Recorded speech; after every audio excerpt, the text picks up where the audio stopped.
आज जो हमारे टॉपिक ये है आपके लिए वो है structure of Indian government. Important topic है ये जो है सिक्स से लिया हुआ है, ये सिक्स सेवन्थ एट्थ ये जनरल टॉपिक है। तो आज हमारा जो टॉपिक था वो है स्ट्रक्चर ऑफ इंडियन गवर्नमेंट। जो गवर्नमेंट जो है वो कैसे फंक्शन करती है। अब जैसे अलग अलग कंट्रीज हैं, अलग अलग जो गवर्नमेंट सिस्टम को फॉलो करती हैं, तो उसमें से जैसे कुछ एग्जांपल ले लेते हैं। जैसे फेडरल सिस्टम है, फेडरल सिस्टम है। एक होता है यूनिटरी सिस्टम और एक होता है को-फेडरल सिस्टम। फेडरल सिस्टम में क्या होता है कि सेंट्रल गवर्नमेंट और स्टेट गवर्नमेंट जो होती है वो मिलकर काम करते हैं। यहाँ जो होता है कुछ कॉन्स्टिट्यूशन के हिसाब से कुछ सेंट्रल को कुछ राइट्स होते हैं कानून बनाने के, कुछ स्टेट को होते हैं। एग्जाम्पल जैसे आ गई यूनाइटेड स्टेट अमेरिका है, ऑस्ट्रेलिया है। और यूनिटरी में क्या होता है कि जो सेंट्रल गवर्नमेंट होती है उसके जो कानून जो है वो स्टेट को लागू करना पड़ते हैं। जो सेंट्रल कानून बनाएगा वो पूरे स्टेट को मानना पड़ते हैं। जैसे हमारी नेबर जो कंट्री है वो है चाइना। को-फेडरल में क्या होता है कि जो सेंट्रल होता है और जो स्टेट गवर्नमेंट होती है, वहाँ जो होता है स्टेट गवर्नमेंट को अपनी मर्जी होती है कि वो सेंट्रल के कानून को फॉलो करे या नहीं करे। वो इंडिपेंडेंट भी रह सकती है। एग्जाम्पल आ गई जैसे हमारी सोवियत यूनियन। अब हम जो टॉपिक डिस्कस करेंगे वो है स्ट्रक्चर ऑफ इंडियन गवर्नमेंट। हमारी जो कंट्री है इंडिया है वो कौन से सिस्टम को फॉलो करती है? वो करती है फेडरल सिस्टम को, फेडरल सिस्टम को। तो कभी कभी ओजेटी टाइम में क्वेश्चन रहता है कि इंडिया जो है वो कौन सा सिस्टम है, फेडरल सिस्टम है, यूनिटरी सिस्टम है या ओजेटी टाइम है, तो हमें ध्यान रखना है फेडरल सिस्टम। अब जो इंडियन गवर्नमेंट जो है वो फंक्शन कैसे करती है, तो पहले तो उनको जो है वो 3 सेक्शन में इसको बांटा गया है। पहला आ गया हमारा लेजिस्लेचर होता है, लेजिस्लेचर होता है। दूसरा आ गया हमारा एग्जीक्यूटिव। तीसरा हमारा आ गया जुडिशरी। पहला हमारा आ गया जैसे लेजिस्लेचर, तो लेजिस्लेचर हमारा आ गया इंडियन का लेजिस्लेचर आ गया जैसे हमारा पार्लियामेंट। अब पार्लियामेंट में क्या होता है, बाई कैमरल सिस्टम है, यहाँ बाई कैमरल सिस्टम है। तो पार्लियामेंट में संसद। अब आपको पता ही है कि यहाँ हमारे बाई कैमरल इसलिए कहा जाता है क्योंकि यहाँ 2 हाउस होते हैं, एक होता है लोक सभा और एक होता है हमारा राज्यसभा।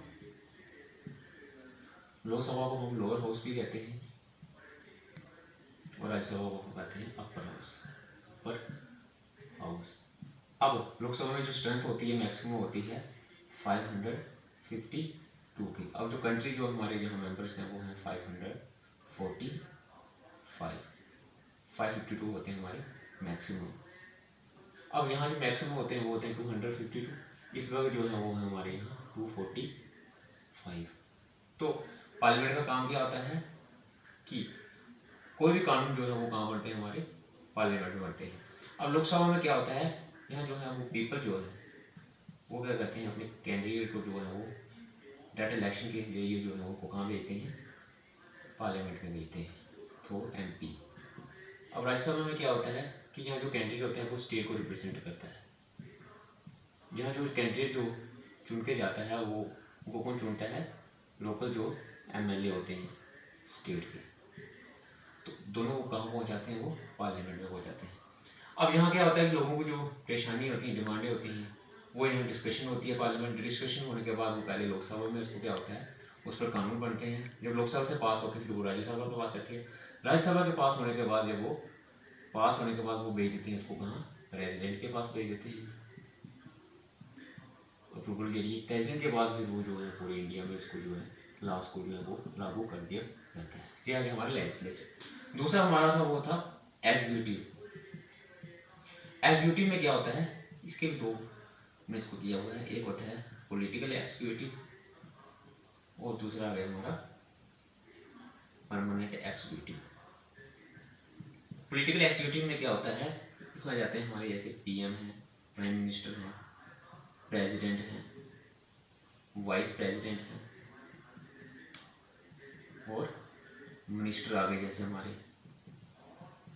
जैसे हमारे एक्स्ट्रा फाइनेंस मिनिस्टर, जैसे हेल्थ मिनिस्टर है। तो जहाँ जो मिनिस्टर बनते हैं वो एमपी से ही जो उनको मिनिस्टर बनाया जाता है। अब जो मिनिस्टर को कोई भी जो डिसीजन या एक्शन लेते हैं वो सब कुछ जो है वो पार्लियामेंट में को डिस्कशन होती है। अब ये आपको पता है ये क्या है, टेम्परेरी है, क्योंकि इलेक्शन के बाद ये चेंज हो जाते हैं कभी। परमानेंट में क्या होता है, इसमें आ जाते हैं हमारे पब्लिक सर्वेंट जैसे आईएएस, आईपीएस, आईएफएस डायरेक्टर्स और रेवेन्यू ऑफिशियल्स। जैसे एग्जांपल तहसीलदार एक्स्ट्रा। अब ये आपको पता है ये परमानेंट होते हैं। गवर्नमेंट ऑफिस में जाओगे आप तो वो आपको यही होते हैं।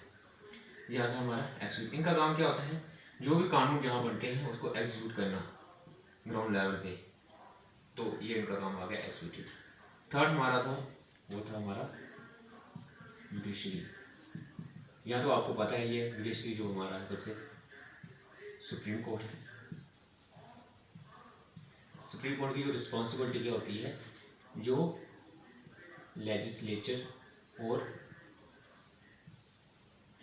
एग्जीक्यूटिव के बीच में जो कन्फ्लिक्ट होती है उसको ख़त्म करना, ये काम होता है सुप्रीम कोर्ट का। उसके अलावा जो आपको पता ही है कि जो पब्लिक है उनके जो मैटर्स हैं, कन्फ्लिक्ट हैं, उन पर जजमेंट करना, ये भी काम भी जो है वो सुप्रीम कोर्ट का है।